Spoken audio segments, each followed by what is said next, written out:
ऐसे ही हेडक्वार्टर में लगी घंटी पर 3 बार जरब पड़ी। हम धड़कते दिलों के साथ उठे। मंसूबे के मुताबिक अपने शिकार की राइफल जसवंत ने कंधे से लटका रखी थी और उसका लंबा फौजी कोट मैंने पहन रखा था। मैंने कोट के कॉलर खड़े कर लिए थे। ये कोट हरगिज मुझे फिट नहीं था, लेकिन किसी न किसी तरह गुजारा तो करना ही था। उस वक्त गेट तक पहुंचने वाले शायद हम दोनों सबसे पहले इंसान थे। मेन गेट के सामने लगा बैरियर झुका हुआ था। एक कोने पर लकड़ी से बनी चेक पोस्ट के बाहर 2 सिपाही कंधों से राइफलें लटकाए खड़े थे। बैरियर के आगे एक फौजी मोटरसाइकिल खड़ी थी। हमें सिर्फ 2 या 3 मिनट में जो कुछ भी हम चाहते थे कर गुजरना था।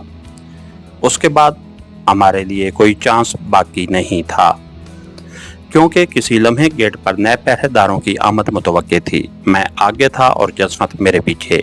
हम दोनों ने चाहा कि तेजी से बाहर निकल जाएं। ठहरो! अचानक सनसनी की एक लहर मेरी रीढ़ की हड्डी में दौड़ गई। बिल आखिर फंस ही गए। ये सोचता हुआ मैं वापस मुड़ा तो मेरे कानों में जसवंत की आवाज़ गूंजी, हैंड्स अप। उसने अपनी राइफल दोनों की तरफ तान रखी थी। फौरन मेरा पिस्तौल भी जेब से निकल आया। दोनों ने हड़बड़ाकर हाथ उठा दिए। मूव! जसवंत ने तहकमाना लहजे में राइफल की नाली से इशारा करते हुए कहा। वो दोनों हक्के बक्के अपनी जगह से आगे बढ़ गए। उनके तो वहमो गुमान में भी ये बात नहीं आ सकती थी कि पाकिस्तानी कमांडोज यहाँ भी आ जाएंगे।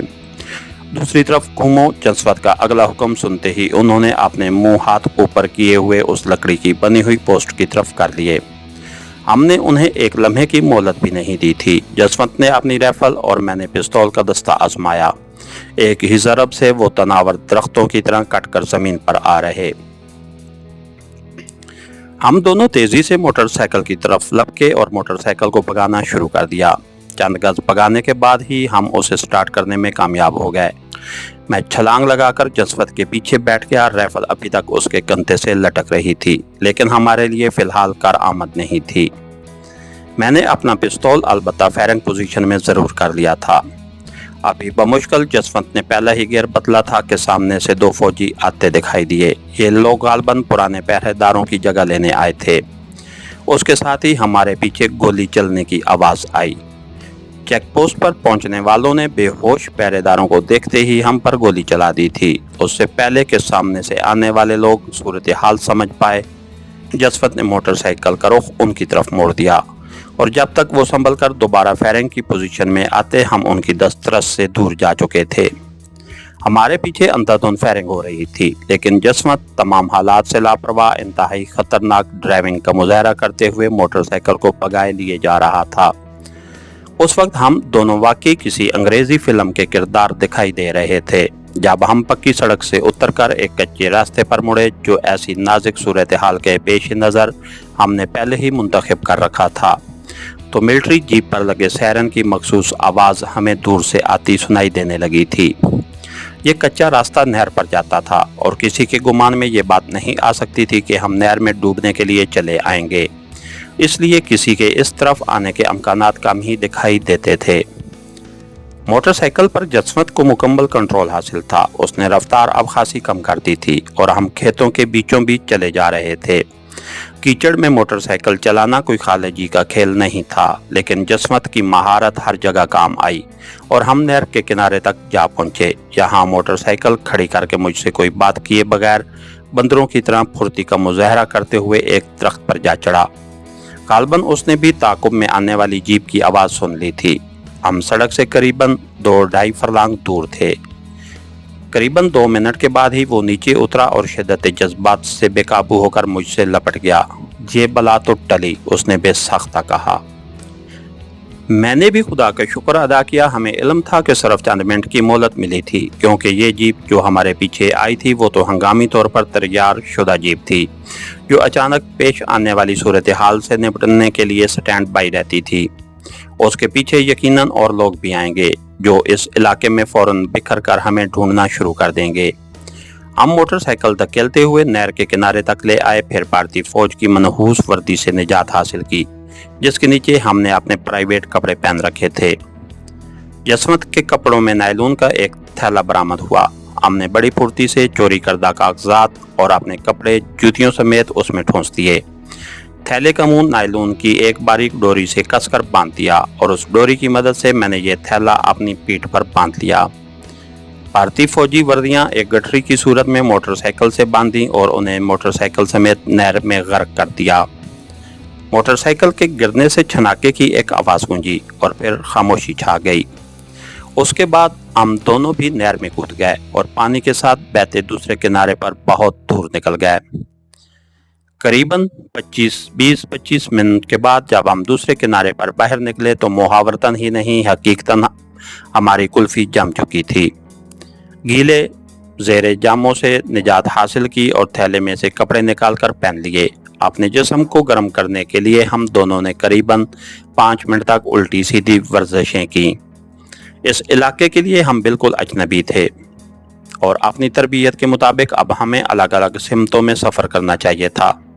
हमने मौत की शहरा पर एक दूसरे के संग संग सफ़र किया था। अब ज़िंदगी की नवीद मिली थी तो कैसे जुदा होते। यहाँ भी वही जालिम पहल कर गया। करीबन 1 मील तक सफ़र करने के बाद जब हमें इर्द गिर्द के खेतों में लोगों की आमदोरफ्त दिखाई देने लगी तो वो एक जगह रुक गया। ये जुदा होने का सिग्नल था। इतने प्यारे और बहादुर साथी से जुदा होने को जी नहीं चाहता था। सीनियर होना यहाँ भी नंबर ले जाओगे, मैंने करीबन रोते हुए गले से कहा।